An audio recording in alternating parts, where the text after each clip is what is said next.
Accusations of fraud and malpractice in the banking sector are growing. Last month, we exposed evidence of banks using deceptive practices with so-called low-doc loans.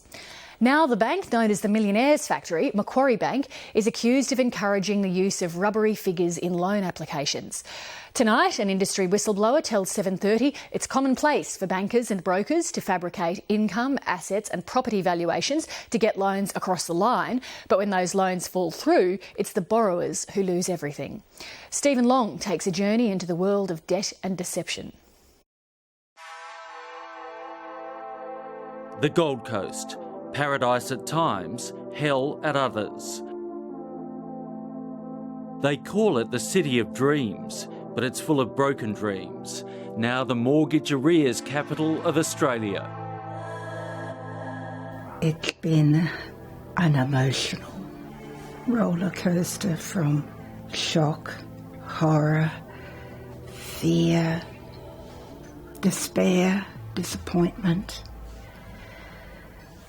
and mostly guilt and shame that this has happened to us. This used to be the home of Noeline Le Couillard and her husband Philip, a waterfront on the Isle of Capri at Surfers Paradise. Both my parents lived and died there. It wasn't a house, it was a home. It was my family home, it was my parents' home, it was my children's home. So it was a big loss.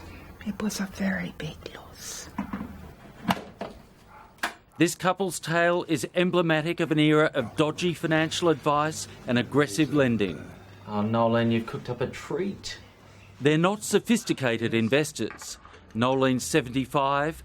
Phil works part-time as a sales assistant for less than $17 an hour. But they had assets. A house and an investment property together worth more than $2 million, and a financial advisor come mortgage broker who convinced them that they could secure their retirement by unlocking the equity in their home. Tell me about the financial advisor. Oh, the most personable person. Well, he was extremely pleasant, very generous, always sending me birthday cards, gifts, dinners. In the lead up to the GFC, the advisor had them borrow money against their home to buy shares. They were lucky to get away with it, but the luck didn't last. Because of the stock markets being as flat as they were and not performing, the financial advisor suggested that perhaps we do some short-term money loans in the form of bridging finance for developers and the like. The advisor organised a massive line of credit against the property to fund the lending. Inevitably, after a few successes, a developer went bust, and their loan security, a second mortgage, was inadequate. As the debt mounted, their line of credit became a noose. The debt was over $1 million, about $1,050,000. The repayments were approaching $8,000 a month. And so the net effect was that we couldn't keep up the repayments because we were simply using our line of credit to make the repayments in the end. They had to sell their home and the investment property and lost nearly everything. So after having assets worth more than $2 million, this folly you were encouraged to do by the financial advisor left you with $150,000 to $200,000. That's correct, yes. I don't feel resentment. I just feel shame. It's just bewildering. It is mind-blowing. It's a really terrible thing for them emotionally. It just destroys them, absolutely destroys them. It's not something that they really ever recover from. Bruce Ford sees it all too often. He represents clients deceived and in debt, and time and again finds bankers and brokers involved in imprudent lending, even outright fraud. Responsible lending is pretty much an oxymoron at the moment. We're seeing dodgy valuations, fabricated loan applications, fabricated incomes, fabricated asset and liability statements. It's across the board.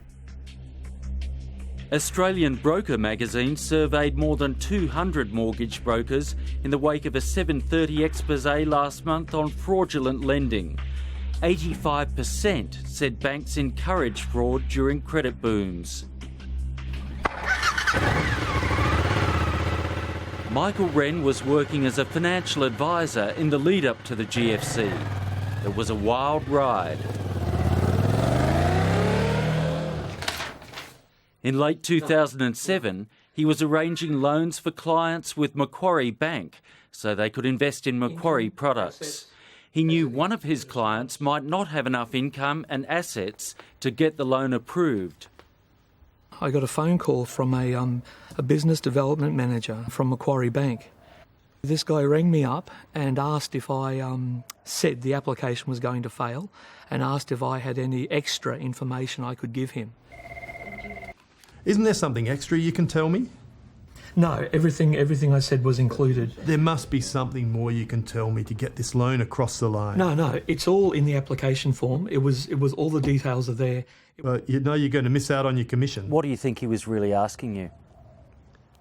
Stephen, I really hate to guess what was in his mind, but it was fairly clear that he wanted me to say something about their assets and income that wasn't true, that would enable him to then value their assets and income differently and to approve them as candidates or clients for this investment. Michael Wren told his boss what happened. He said I should tell them that they're holding $100,000 in antique furniture and that there was extra income that I had neglected to inform them of.